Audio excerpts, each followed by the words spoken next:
Jake had made it, or so it seemed. He drove a sleek black BMW, wore a Rolex, and lived in a gated villa with marble floors and a pool no one swam in. His neighbors called him the successful one. But every night, Jake stared at his ceiling, calculating loan payments. His salary barely covered the interest. The car, financed, the house, mortgaged, the watch, a gift he couldn't afford to buy himself. He wasn't rich. He was trapped.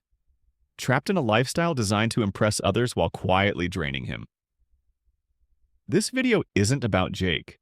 It's about a trap millions fall into, the kind that feels like success, but steals your freedom.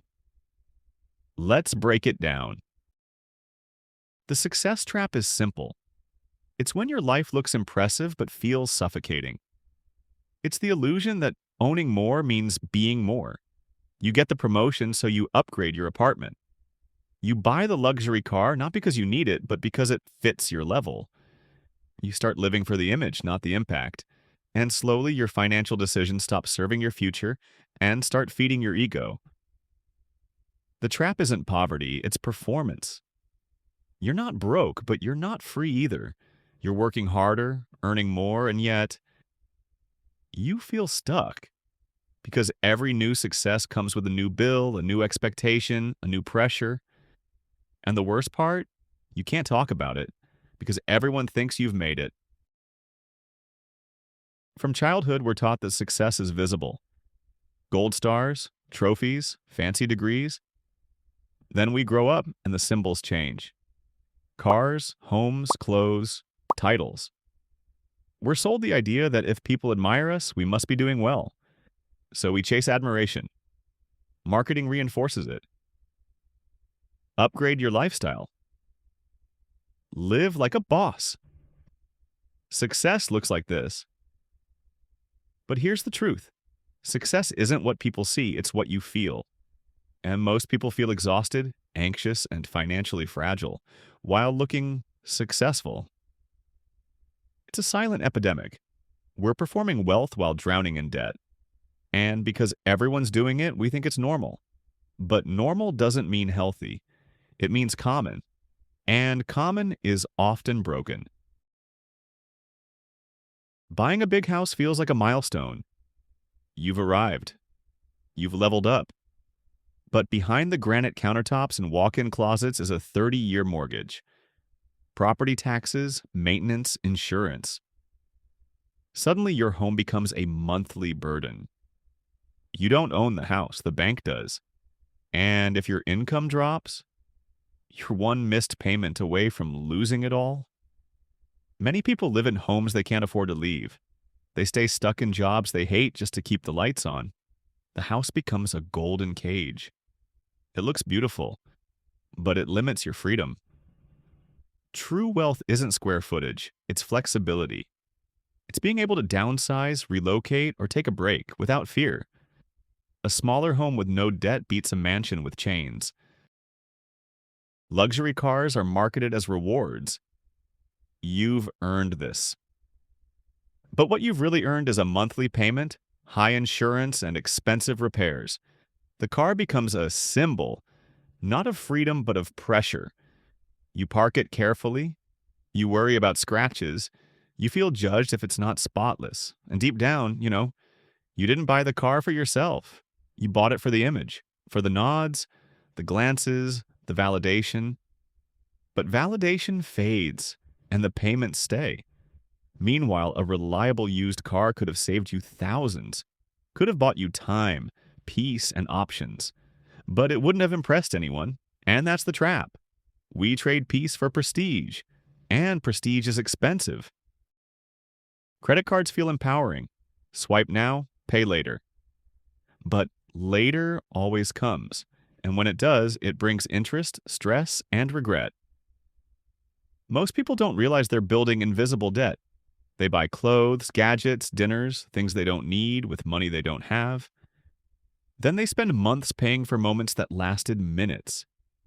Credit cards aren't evil, but they're dangerous when used emotionally. When you swipe to feel better, to feel successful, to feel in control.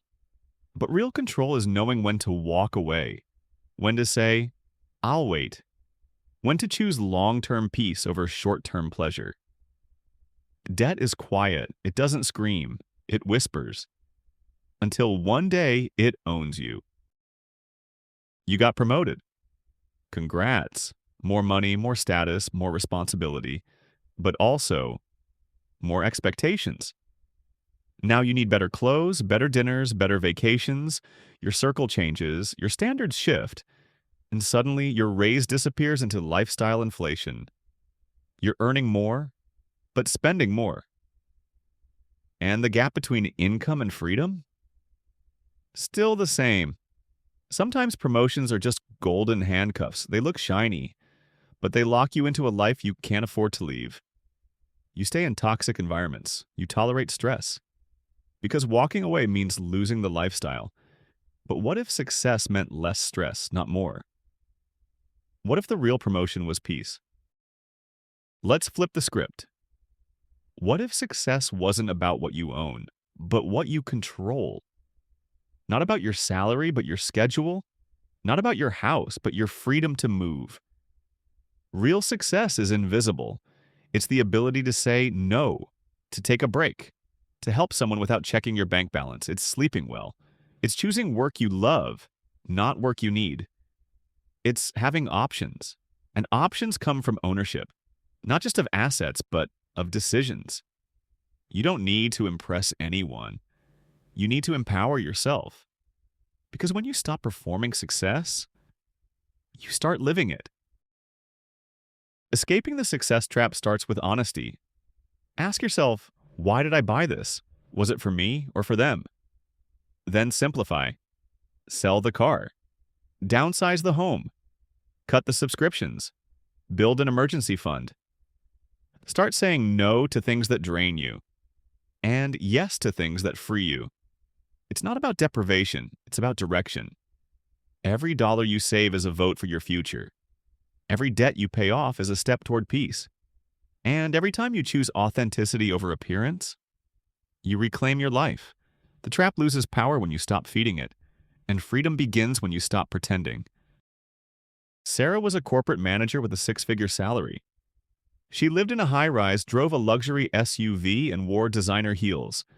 But she was miserable, anxious, trapped. One day, she sold the SUV, moved to a smaller apartment, started freelancing. Her income dropped, but her joy skyrocketed. She traveled more, slept better, started painting again. Sarah didn't downgrade her life. She upgraded her freedom. And now she says, I don't look rich, but I feel rich. That's the goal, not to impress, but to live. If you've ever felt like your success is wearing you down, you're not alone. The trap is everywhere, but so is the exit.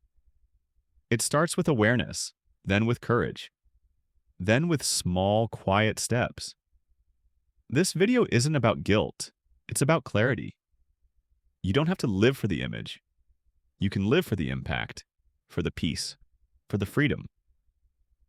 So take a breath, look around, and ask yourself, is this success or is this a performance? If it's a performance, it's time.